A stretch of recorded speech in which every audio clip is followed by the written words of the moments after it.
Welcome to my channel. இன்னைக்கு நம்ம ஹெல்த்தியான உளுந்து சட்னி எப்படி செய்கிறதுன்னு பார்க்கலாம். ஃபஸ்ட்டு கடாயை ஸ்டவ்வில் வச்சுக்கோங்க. ஸ்டவ் ஆன் பண்ணிக்கலாம். ஸ்டவ் ஆன் பண்ணியாச்சு. கடாய் காஞ்சாச்சு. இப்போது ஒரு ஸ்பூன் அளவுக்கு எண்ணெய் ஊற்றிக்கலாம். ஃபஸ்ட்டு உளுந்தை தான் வறுத்தெடுக்க போகிறோம். இப்போ 1/4 கப் உளுந்தை எடுத்து வச்சுருக்கேன். இதில் போட்டு நல்லா வறுத்தெடுத்துக்கலாம்.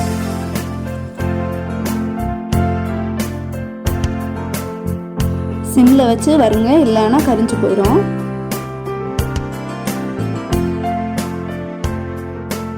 இப்போ இந்த மாதிரி கோல்டன் ப்ரௌன் ஆகிற வரைக்கும் நல்லா வறுத்து எடுத்துக்கோங்க. இப்போ இதை ஒரு சின்ன சாசரில் இதை மாற்றிக்கலாம். இது ஆறுற வரைக்கும் அப்படியே சாசரில் இருக்கட்டும். இப்போ அதே எண்ணெயில் ஜீரகத்தை போட்டாச்சு. ஜீரகம் பொரிஞ்சாச்சு. இப்போது நான் எடுத்து வச்சுருக்க 2 காஞ்ச மிளகாவை இதில் போடுறேன். உங்களுக்கு வேணுன்னா எக்ஸ்ட்ரா போட்டுக்கோங்க, காரத்துக்கு ஏற்ற மாதிரி போட்டுக்கோங்க. இப்போது இதையும் ஒரு சாசரில் ஓரமாக எடுத்து வச்சுக்கோங்க.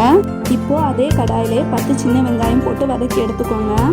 இப்போது மிக்ஸி ஜார் எடுத்துக்கோங்க. மிக்ஸி ஜாரில் வத்தல் மிளகாவையும் உளுந்தையும் அதில் போட்டுக்கோங்க.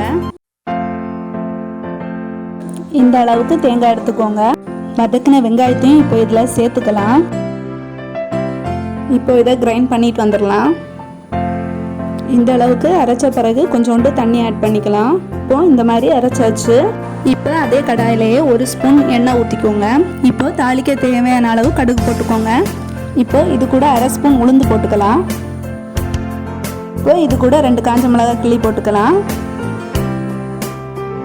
இப்போ இது கூட 1 கொத்து கறிவேப்பிலையை கிள்ளி போட்டுக்கோங்க. இப்போ ஸ்டவ் ஆஃப் பண்ணிக்கலாம்.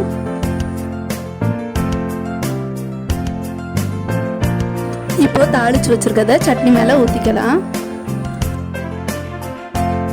ருசியான உளுந்து சட்னி ரெடி ஆயிடுச்சு. இப்போ இதை தோசை இல்லைன்னா இட்லி எது கூட வேணாலும் வச்சு சாப்பிட்டுக்கோங்க.